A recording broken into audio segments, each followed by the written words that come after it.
ایسے نہ ہونا جو کفر کرتے ہیں اور ان کے مسلمان بھائی جب خدا کی راہ میں سفر کریں اور مر جائیں یا جہاد کو نکلیں اور مارے جائیں تو ان کی نسبت کہتے ہیں کہ اگر وہ ہمارے پاس رہتے تو نہ مرتے اور نہ مارے جاتے۔ ان باتوں سے مقصود یہ ہے کہ خدا ان لوگوں کے دلوں میں افسوس پیدا کر دے، اور زندگی اور موت تو خدا ہی دیتا ہے، اور خدا تمہارے سب کاموں کو دیکھ رہا ہے۔ اور اگر تم خدا کے راستے میں مارے جاؤ یا مر جاؤ تو جو مال و متاع لوگ جمع کرتے ہیں اس سے خدا کی بخشش اور رحمت کہیں بہتر ہے، اور اگر تم مر جاؤ یا مارے جاؤ خدا کے حضور میں ضرور اکٹھے کیے جاؤ گے۔ اے محمد صلی اللہ علیہ وآلہ وسلم، خدا کی مہربانی سے تمہاری افتاد مزاج ان لوگوں کے لیے نرم واقع ہوئی ہے، اور اگر تم بدخو اور سخت دل ہوتے تو یہ تمہارے پاس سے بھاگ کھڑے ہوتے، تو ان کو معاف کر دو اور ان کے لیے خدا سے مغفرت مانگو، اور اپنے کاموں میں ان سے مشاورت لیا کرو، اور جب کسی کام کاج میں مصمم کر لو تو خدا پر بھروسہ رکھو، بے شک خدا بھروسہ رکھنے والوں کو دوست رکھتا ہے، اور خدا تمہارا مددگار ہے تو تم پر کوئی غالب نہیں آ سکتا،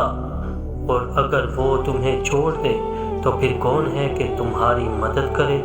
اور مومنوں کو چاہیے کہ خدا ہی پر بھروسہ رکھیں، اور کبھی نہیں ہو سکتا کہ پیغمبر خدا خیانت کریں، اور خیانت کرنے والوں کو قیامت کے دن خیانت کی ہوئی چیز خدا کے روبرو لا حاضر کرنی ہوگی، پھر ہر شخص کو اس کے اعمال کا پورا بدلہ دیا جائے گا اور بے انصافی نہیں کی جائے گی۔ بھلا جو شخص خدا کی خوشنودی کا تابع ہو وہ اس شخص کی طرح مرتکب خیانت ہو سکتا ہے جو خدا کی ناخوشی میں گرفتار ہو، اور جس کا ٹھکانہ دوزخ ہے اور وہ برا ٹھکانہ ہے۔ ان لوگوں کے خدا کے ہاں مختلف درجے ہیں، اور خدا ان کے سب اعمال کو دیکھ رہا ہے۔ خدا نے مومنوں پر بڑا احسان کیا ہے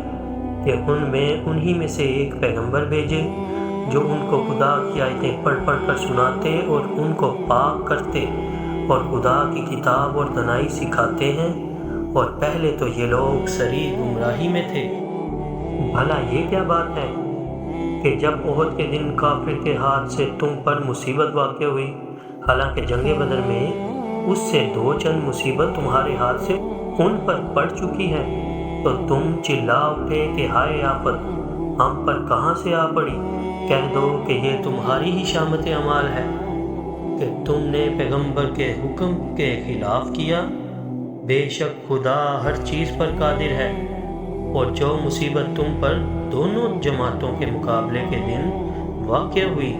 سو خدا کے حکم سے واقع ہوئی، اور اس سے یہ مقصود تھا کہ خدا مومنوں کو اچھی طرح معلوم اور منافقوں کو بھی معلوم کر لے۔ اور جب ان سے کہا گیا کہ آؤ خدا کے راستے میں جنگ کرو یا کافروں کے حملوں کو روکو، تو کہنے لگے کہ اگر ہم کو لڑائی کی خبر ہوتی تو ہم ضرور تمہارے ساتھ رہتے۔ یہ اس دن ایمان کی نسبت کفر سے زیادہ قریب تھے، منہ سے وہ باتیں کہتے ہیں جو ان کے دل میں نہیں ہیں، اور جو کچھ یہ چھپاتے ہیں خدا ان سے خوب واقف ہے۔ یہ خود تو جنگ سے بچ کر بیٹھ ہی رہے تھے، مگر جنہوں نے راہ خدا میں جانیں قربان کر دیں اپنے ان بھائیوں کے بارے میں بھی کہتے ہیں کہ اگر ہمارا کہا مانتے تو قتل نہ ہوتے۔ کہہ دو کہ اگر سچے ہو تو اپنے اوپر سے موت کو ٹال دینا۔ جو لوگ خدا کی راہ میں مارے گئے ان کو مرے ہوئے نہ سمجھنا، وہ مرے ہوئے نہیں ہیں بلکہ خدا کے نزدیک زندہ ہیں اور ان کو رزق مل رہا ہے۔ جو کچھ خدا نے ان کو اپنے فضل سے بخش رکھا ہے اس میں خوش ہیں، اور جو لوگ ان کے پیچھے رہ گئے اور شہید ہو کر ان میں شامل نہیں ہو سکے ان کی نسبت خوشیاں منا رہے ہیں کہ قیامت کے دن ان کو بھی نہ کچھ خوف ہوگا اور نہ وہ غمناک ہوں گے، اور خدا کے انعامات اور فضل سے خوش ہو رہے ہیں، اور اس سے کہ خدا مومنوں کا اجر ضائع نہیں کرتا۔